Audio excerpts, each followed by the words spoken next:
यांच्या कृपा आशीर्वादाने तसेच भगवान दत्तात्रेयांचे शिष्य सद्गुरु श्री रमणनाथजी महाराज यांच्या मार्गदर्शनाखाली कृपा आशीर्वादाखाली हा त्रिदिनात्मक कवडेश्वर भगवान महादेवांचा जीर्णोद्धाराचा प्राणप्रतिष्ठेचा कार्य आजपासून प्रारंभ झालेला आहे। बघा, जेव्हा भगवंत या धर्तीवर अवतरित होत असतो आणि भगवंत या धर्तीवर अवतरित झाल्याच्या नंतर जेव्हा भगवंत आपला अवतार संपवत असतो तेव्हा जेव्हा भगवंत धर्तीवर अवतरित जे कार्य केलेलं आहे ते कार्य सांभाळण्याचं चंद्र आणि सूर्यपर्यंतचं कार्य ही संत शक्ती सद्गुरु शक्ती ही करत असते। भगवान नारायण अवतार श्री राम प्रभूंच्या पदस्पर्शाने हे पावन झालेलं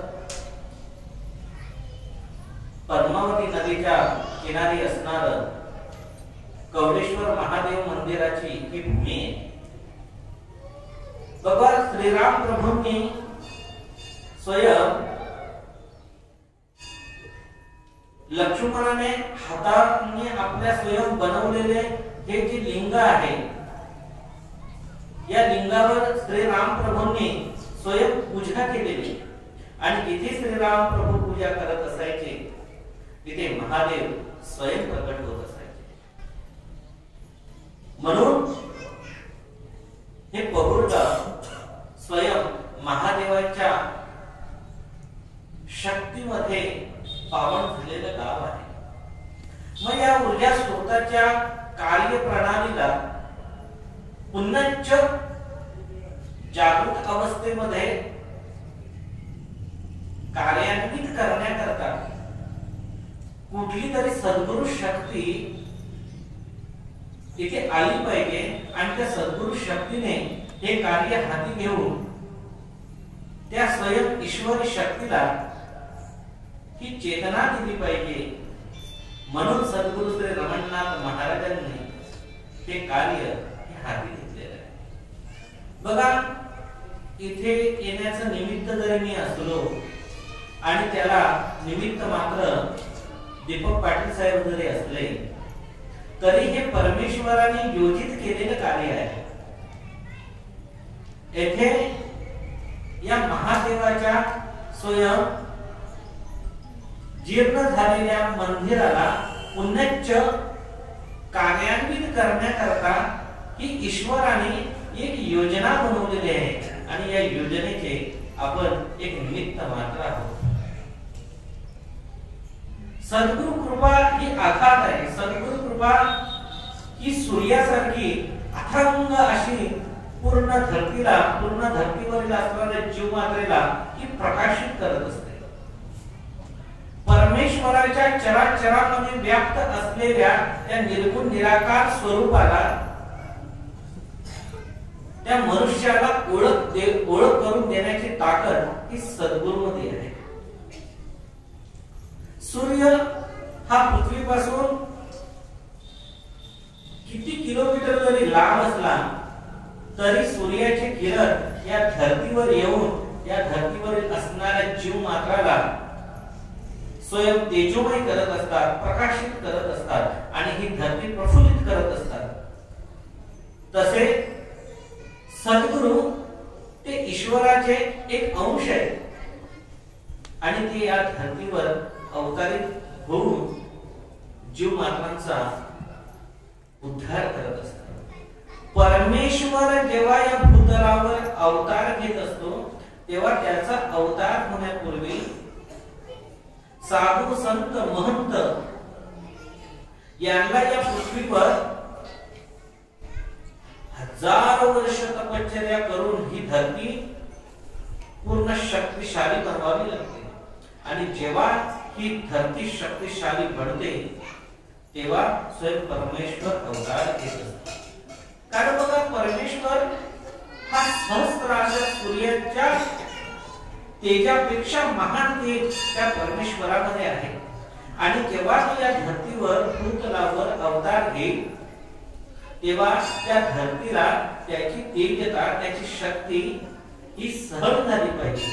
आणि त्या धरतीला ते तेज देण्याचं कार्य साधू, महंत, संत आपल्या तपश्चर्येने त्या धरतीला शक्तिमान बनवत असतात. आणि तेव्हा भगवंत या भूतलावर हा अवतार घेत असतो. जेव्हा तो ध्रुवाचा एक तुकडा जेव्हा तिथे पडला ना, तेव्हा किती मोठा खड्डा निर्माण झाला. मग बघा, सहस्त्र अशा सूर्यापेक्षा महान तेज असलेला परमेश्वर जेव्हा या भूतलावर अवतार घेईल तेव्हा या पृथ्वीच्या, या धरतीची अवस्था काय आहे. म्हणून भगवंत अवतार घेण्याच्या अगोदर हे साधू, संत, महंत या भूतलावर अवतारित होत असतात, तप करत असतात. आपल्या तपश्चर्येने ही धरती शक्तिशाली बनवत असतात. नारायणाचे जेवढेही अवतार झालेले आहेत, या अवतारापूर्वी संत महंतांनी या भूतलावर जन्म घेऊन आपल्या तपश्चर्येने ही शक्ती, ही धरती शक्तिमान बनवली. आणि मग हा भगवंत हा अवतारित झालेला आहे. ज्याप्रमाणे बघा, आज इथे जीर्णोद्धार म्हणजे प्राण प्रतिष्ठा याची पूजा करायची होती. पण पूजा करण्याच्या अगोदर समाधान पाटला समवेत जी मंडळी आहे त्यांनी इथे सगळी काही तयारी करून ठेवली.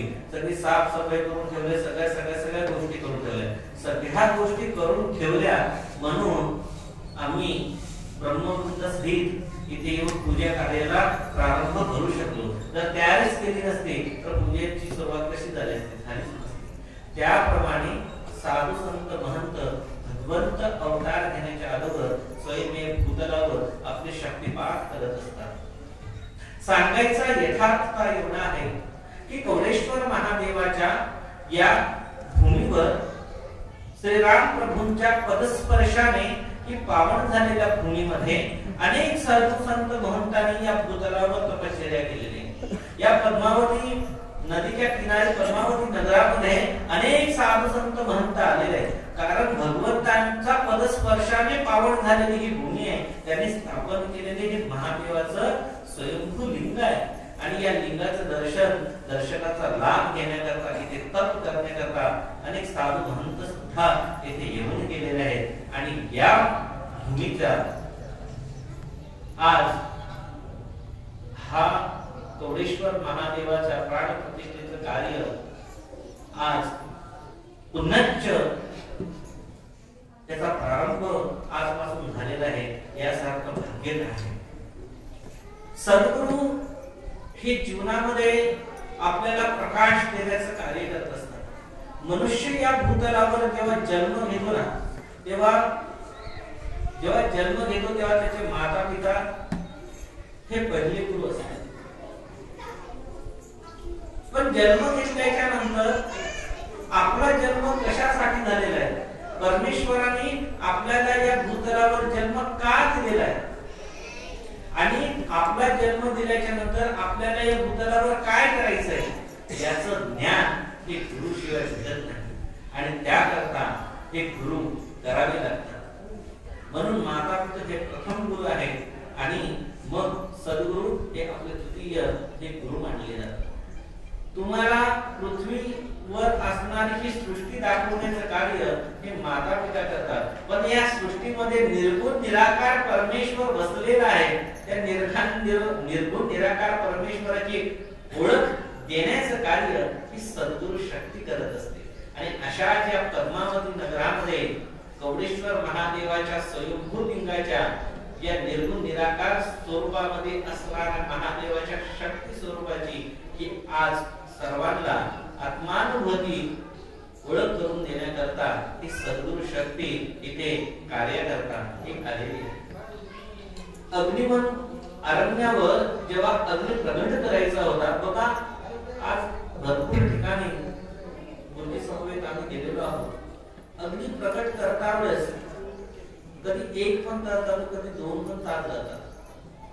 पण इथे श्रीराम प्रभूंच्या या पावन भूमी, श्रीराम प्रभूच्या पदस्पर्शाने ही पावन भूमी एवढी झालेली, एवढी शक्तिमान झालेली आहे, स्वयं कवळेश्वर महादेवाची एवढी दिव्यमान शक्ती आहे आणि सद्गुरु रमणनाथ महाराजांची ही दिव्यमय शक्ती इथे कार्यासाठी आलेली आहे. म्हणून अग्नी नारायण सुद्धा दिव्य गतीने प्रगट झाला आणि दिव्य गतीने प्रगट होऊन या कार्याला त्यांनी आपल्या शक्ती स्वरूपाने तेजता देण्याचं कार्य केलेलं आहे. ही दिव्यमान शक्ती आहे, ही दिव्यमान शक्ती कार्य करत असते. ही दिव्यमान शक्तीचा अनुभव आपल्याला अशा स्वरूपामध्ये परमेश्वराचा घ्यायचा आहे. बघा, परमेश्वर हा एवढा दिव्यमान आहे की आपण त्याला नेत्राने बघू शकत नाही. तो समोर उभा राहिला ना तर आपण आपली बुद्धी, ही मती आपली एकदम शून्य होऊन जाईल. म्हणून परमेश्वर असा अनुभूतीने आपल्याला साक्षात्कार रूपाने ही त्याची जाणीव, त्याचं अस्तित्व याची आपल्याला अनुभूती देत असतो आणि ती घेणं आपल्याला नितांत आवश्यक आहे. नियमाचं कडकपणे करण्याचं यथार्थता हीच आहे की बघा, परमेश्वर जेव्हा या ठिकाणी येतो ना तेव्हा आपण त्याला समर्पित झालं पाहिजे. का समर्पित झालं पाहिजे? कारण आपण संसारी मायेमध्ये हे व्याप्त आहोत. संसारी माया आपल्या भोवती ही सातत्याने फिरत असते आणि त्याच्यातून मुक्त होण्याकरता नियम हे अति आवश्यक आहे. आपण का सोहळे घातले पाहिजे, आपण का परमेश्वराचं चिंतन केलं पाहिजे, आपण का योग्य वेळी आलो पाहिजे, तर बघा, मंत्रविधान झाल्याच्या नंतर परमेश्वराच्या त्या शक्ती कार्याला प्रारंभ होत असतो. बघा, परमेश्वराने आपली वाट न बघितली पाहिजे, परमेश्वराने आपली वाट न बघितली पाहिजे, तर आपण परमेश्वराची वाट बघितली पाहिजे. आणि त्याकरता आपण त्या 3 दिवसाचे जे योजन कार्य आहे त्या योजन कार्यामध्ये तिथे हजर राहणं हे अति आवश्यक आहे.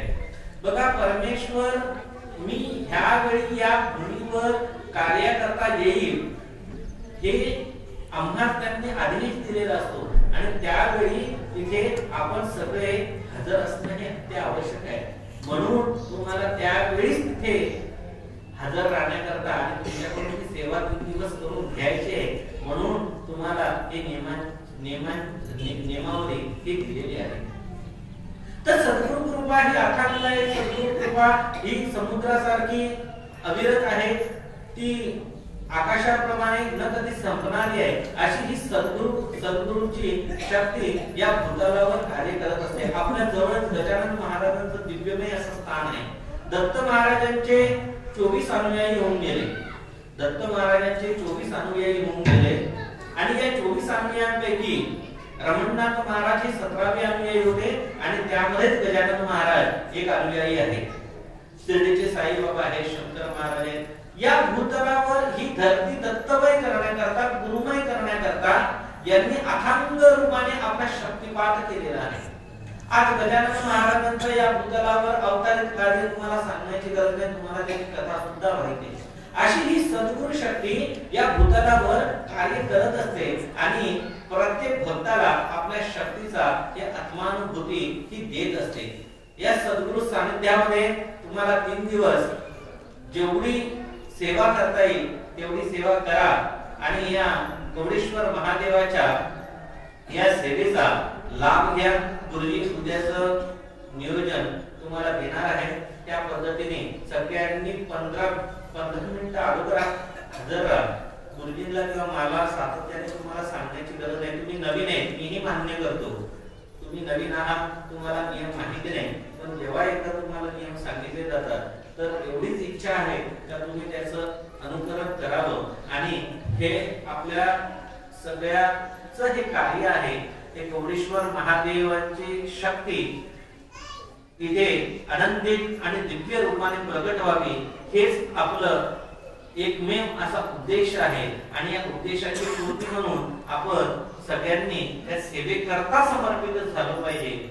आणि म्हणूनच तुम्ही उद्या जो तुम्हाला उद्या टायमिंग देतील त्या टायमिंगच्या वेळी तुम्ही इथे हजर व्हा. सद्गुरु कृपेच्या आशीर्वादाने आणि दत्तात्रेयांच्या दिव्यमय अशा शक्ती स्वरूपामध्ये आज हा कोडेश्वर महादेवाचा प्राणप्रतिष्ठेचा महाउत्सवात प्रारंभ झालेला आहे आणि या दिव्यमय शक्ती स्वरूपामध्ये आपण आत्मानुभूती घ्यायची आहे, आपल्याला ज्ञान घ्यायचं आहे। सद्गुरु दरबार हा ज्ञानाकरता खुल्ला असतो आणि ज्ञानचा अंतरण हे आपल्याला करायचं आहे। एवढं सद्गुरु चरणी मी माझी अमृतवाणी समर्पित करतो।